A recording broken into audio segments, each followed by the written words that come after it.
I'm here with Melinda. I'm Chris with In the Movement, and we are doing a little short segment, about a 2-minute video about Big Brother, Big Sister. And I have a couple questions to ask her about the foundation and what exactly she does here. So here at In the Movement, we believe that if you're in the movement, you're here to move. Positive actions, towards the greater of the community. So how does your foundation help move the world? Well, I'd like to think at Big Brothers, Big Sisters, we're helping move the kids one child at a time. What we do is we match children, vulnerable children, kids at risk. They may be in a single-parent home or they might experience poverty, but we match these vulnerable kids with an adult mentor. And these mentors and the kids, they get together once a week and they develop a friendship. And through this impactful friendship, they build these amazing attributes. Like when a kid feels better about themselves, they do better in school. And they do better with their peers, and they can get along better with their parents. And that's what we're helping do for kids. Help build them up through these friendships. Help let them know that they are important and people do care about them. So that's what we're hoping to accomplish. All right. Sounds great. If there was one thing that you could do to leave a legacy at the organization, what would that one thing be? I'd have to say a generation of resilient kids. Unfortunately, we're never going to remove all the risks that our kids face. The kids in poverty, unfortunately, we can't fix that. But what we can do is help them develop the skills to overcome it. Resiliency. I've been meeting with a young lady, and she's 17, and she's been in the foster care system for 10 years. And through that time, she's moved to 12 different places. And unfortunately, we can't fix that for her, but what we can do is put a mentor in her life to help her reach her goals. Okay. Her goal is to become a neonatal nurse. And so we would like to match her with a mentor who can help her get there, because this is an attainable goal that she can do, and she just needs that guidance and someone to stick with her and someone to believe in her. What are some of the things that the mentor can do to help her reach that goal? Well, in talking with her about how college is accessible to everyone, for her, she's moved around so much, she doesn't understand that, but making sure that she's ready to graduate on time, making sure that she understands what's involved in filling out a FAFSA form, seeing that she could probably go to school for free in most cases, even participating in something like the Former Ward program. Or it could be something simple, like maybe taking her to a hospital or helping her arrange a volunteer opportunity, and even just being there along the way to encourage her. She doesn't have a lot of people in her corner, her mom and dad aren't part of her life anymore, and so someone to be that person to talk to when you're having a tough day, or someone to share your successes with. That sounds great. Here at In the Movement, the mission is to get the world active and moving people towards greatness. Greatness being doing something positive to alter the outcome of the future generations of the community.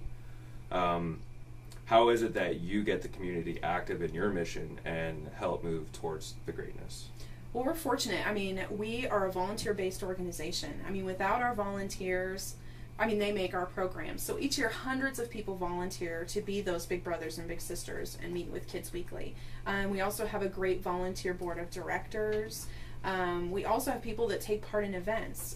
Because sometimes you don't have the time to become a big, but that doesn't mean you can't be part of what we're doing. We depend on all the donors that make our work possible. Unfortunately, it costs money to run the background checks, to do the trainings, and then to provide the ongoing supervision, which helps make sure that the matches are safe and reaching those outcomes I talked about, and all that costs money. So we're always looking for donors and supporters as well. That sounds great. In the future endeavors, trips and fundraisers, do you have anything planned? Absolutely. Summer's a great time for us. We have our annual picnic and an annual pool party. And then this summer we'll also be voting on our theme for our Bowl for Kids' Sake. Okay. Bowl for Kids' Sake is our biggest fundraiser of the year. It's held in April of every year. This year the theme that was voted on Facebook and won was Heroes and Villains. So we don't know what next year will bring, if it'll be prom or or casino or what, but this fundraiser brings together hundreds of people throughout the community that form bowling teams, and the funds raised help support their mentoring matches throughout the year. So that's awesome. And yeah. You just came back from a golf tournament. Absolutely. Right? We just had the Cleaver Brooks Golf Tournament, which is an amazing corporate event that we're the beneficiaries of, and they raised over $148,000 for us, which is amazing. Awesome. What can we expect from our funds to help towards your campaign? I would love to be able to use them to help recruit more mentors. We have about 300 kids at any given time that are waiting for mentors, and unfortunately there's not a lot of funds, unrestricted funds, that are set aside to do recruitment campaign type things. But what we know about these kids on the waiting list, 3/4 of them are young boys. Boys who just want someone in their lives, someone to hang out with. And when you say 300, you know, we all just kind of blank and go, okay, yeah, 300. But I will talk to parents, you know, every day who are saying, where's my kid on the list? You know, I got a really heartbreaking email from a woman who is emailing me and asking, you know, why are you asking me for money? I came to you a year ago when my husband was diagnosed with a terminal illness, and we got my son into the program. Here it is a year later, his father has passed, and you haven't found him a mentor yet. You know, this is a critical time in a boy's life and a family's life where they came to us for help and we weren't able to be there.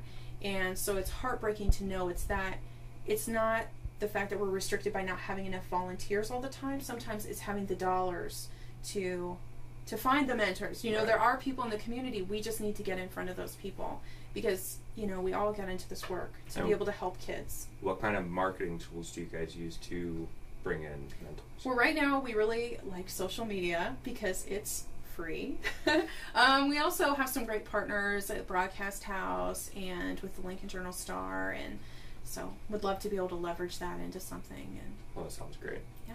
Well, I hope that everything that we're doing helps your foundation, and absolutely helps gets the word out. Yeah, I hope that you know, we could do great things together. Awesome. Thanks. Thank you.